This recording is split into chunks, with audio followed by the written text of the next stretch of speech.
Welcome back to my channel. ಈ ಒಂದು ವಿಡಿಯೋದಲ್ಲಿ ಗೃಹಲಕ್ಷ್ಮಿ ಯೋಜನೆ ಅದರಲ್ಲೂ ಕೂಡ ಒಂದು ಕ್ಲಾರಿಟಿ ಕೊಡೋದಿದೆ. ಆ ಕ್ಲಾರಿಟಿ ಪಕ್ಕಾ ನಾನು ಪ್ರೂಫ್ ಸಮೇತ ನಿಮಗೆ ತಿಳಿಸುವಂಥ ಕೆಲಸ ಮಾಡ್ತೀನಿ. ಅದರ ಜೊತೆಯಲ್ಲಿ PM ಕಿಸಾನ್ ಯೋಜನೆ 20ನೇ ಕಂತು ಈ ದಿನಾಂಕಕ್ಕೆ, ನಾನು ಹೇಳುವಂಥ ದಿನಾಂಕಕ್ಕೆ ಬರುವಂಥ ಸಾಧ್ಯತೆ ಇದೆ. ಯಾಕೆ ಅಂತಲೂ ಕೂಡ ನಿಮಗೆ ತಿಳಿಸುವಂಥ ಕೆಲಸ ಮಾಡ್ತೀನಿ. ಅದರ ಜೊತೆಯಲ್ಲಿ ಜುಲೈ ತಿಂಗಳಲ್ಲಿ ಬರುವಂಥ ಪೆನ್ಷನ್ ಹಣ ಏನಾಯಿತು, ಈ ಕ್ಷಣಕ್ಕೆ ಏನಾಯಿತು ಅನ್ನೋದ್ರ ಬಗ್ಗೆನೂ ಕೂಡ ದಿನನಿತ್ಯ ಜಮಾ ಆಗ್ತಾ ಇದೆ, ಎಷ್ಟು ಜನರಿಗೆ ಬಂದಿದೆ ಅನ್ನೋದ್ರ ಬಗ್ಗೆನೂ ಕೂಡ ಅಪ್ಡೇಟನ್ನು ತಿಳಿಸುವಂಥ ಕೆಲಸ ಮಾಡ್ತಾನೆ ಇರ್ತೀನಿ. ನಾನು ಯಾವುದೇ ವಿಡಿಯೋ ಮಾಡಿದ್ರೂ ಬಹುತೇಕ ವಿಡಿಯೋಗಳಲ್ಲಿ ಒಂದೇ ವಿಷಯ ಇರೋದಿಲ್ಲ, ಎಲ್ಲ ವಿಷಯಗಳನ್ನು ಸೇರಿಸಿ ನಿಮಗೆ ಮಾಹಿತಿ ಕೊಡ್ತಕ್ಕಂಥ ಕೆಲಸವನ್ನು ಮಾಡ್ತಾ ಇರ್ತೀನಿ. ಮೊದಲನೇದಾಗಿ PM ಕಿಸಾನ್ ಯೋಜನೆಗೆ ಸಂಬಂಧಪಟ್ಟ ಹಾಗೆ ಈಗ ಆಲ್ರೆಡಿ ಜೂನ್ 19ನೇ ತಾರೀಕು ಎಲ್ಲವೂ ಕೂಡ ರೆಡಿಯಾಗಿತ್ತು ಜಮಾ ಆಗಲಿಕ್ಕೆ. ಬಟ್ ಆದರೆ ಜೂನ್ 20ನೇ ತಾರೀಕು PM ಕಿಸಾನ್ ಯೋಜನೆ ಹಣ ಬಿಡುಗಡೆ ಆಗಬೇಕಾಗಿತ್ತು. ಓಕೆನಾ? ಯಾಕೆಂದರೆ ಜೂನ್ 19ರ ಒಳಗಡೆ ಎಲ್ಲ ತಯಾರಿ ಆಗಿ ಹೋಗ್ಬಿಟ್ಟಿತ್ತು.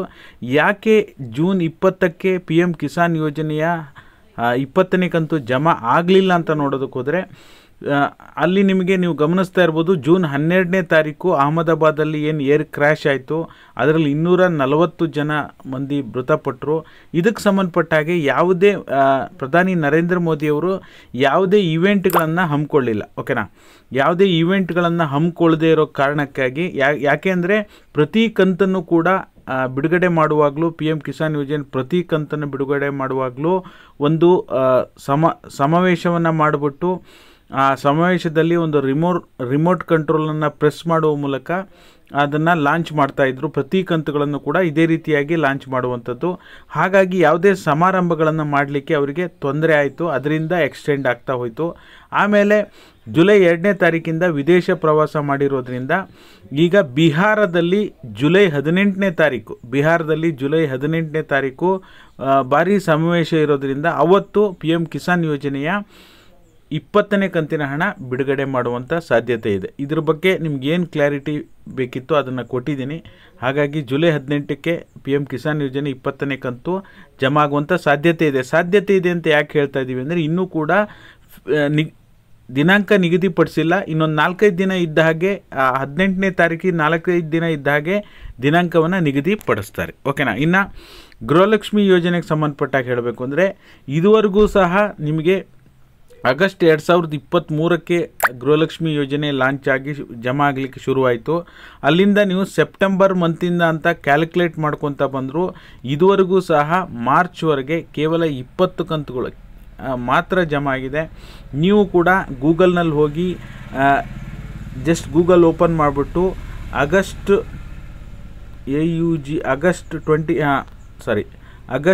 2023 to April 2025 how many months ಅಂತ ಕೊಡಿ. ಸಿಂಪಲ್ಲಾಗಿ ನೀವು ನೋಡ್ತಾ ಇರ್ಬೋದು. ಏಪ್ರಿಲ್ ಯಾಕೆ ನಾನು ಕೊಟ್ಟಿದ್ದೀನಿ ಅಂದರೆ, ಮಾರ್ಚ್ ತಿಂಗಳ ಹಣ ಜಮಾ ಆಗೋದು ಏಪ್ರಿಲ್ನಲ್ಲಿ ಇರೋದ್ರಿಂದ ಏಪ್ರಿಲ್ ಕೊಟ್ಟಿದ್ದೀನಿ.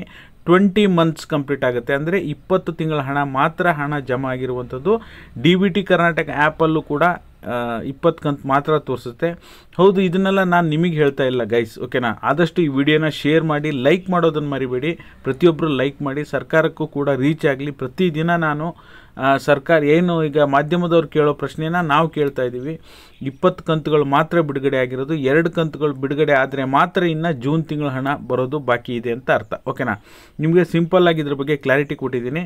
ಇದ್ರ ಬಗ್ಗೆ ಮತ್ತೆ ನಾವು ಹಿಂಗೆ ವ್ಯತ್ಯಾಸ ಆಗಿದೆ, ನಾವು ಈಗ ಇನ್ನೂ 2 ಕಂತು ಜನರಿಗೆ ಕೊಡೋದು ಬಾಕಿ ಇದೆ ಅಂತ ಸಚಿವೆ ಲಕ್ಷ್ಮೀ ಹೆಬ್ಬಾಳ್ಕರ್ ಮೇಡಮ್ ಕಡೆಯಿಂದ ಯಾವುದೇ ಮಾಹಿತಿ ಬಂದಿಲ್ಲ. ಹಾಗಾಗಿ ಬರೋವರೆಗೂ ಕಾಯೋಣ. ಅಥವಾ ಹಣ ಬಿಡುಗಡೆ ಆದರೂ ಕೂಡ ನಮ್ಮ ಚಾನಲಲ್ಲಿ ಮೊದಲು ಅಪ್ಡೇಟ್ ಸಿಗುತ್ತೆ. ದಯವಿಟ್ಟು ಯಾರೂ ಕೂಡ ಸಬ್ಸ್ಕ್ರೈಬ್ ಮಾಡದೆ ಹಾಗೆ ನೋಡಬೇಡಿ. ಎಲ್ಲ ಅಪ್ಡೇಟು ಲೈವ್ ನಿಮಗೆ ತಿಳಿಸ್ಕೊಡುವಂಥ ಕೆಲಸ ಮಾಡ್ತೀವಿ. ಓಕೆನಾ? ಇನ್ನು ಪೆನ್ಷನ್ ಹಣಕ್ಕೆ ಸಂಬಂಧಪಟ್ಟ ಹಾಗೆ ಈಗ ಕಳೆದ ಬಾರಿ ಕೂಡ ನಾನು 50% ಜನರಿಗೆ ಜಮಾ ಆಗಿರೋದು ಕಮ್ಯುನಿಟಿ ಪೋಸ್ಟ್ ಹಾಕಿದ್ದೆ. ನೀವು ಲೈವ್ ಕಮ್ಯುನಿಟಿ ಪೋಸ್ಟ್ ನೋಡ್ತಾ ಇರ್ಬೋದು. 2 hours ಬಿಫೋರ್ ಹಾಕಿದ್ದೀನಿ.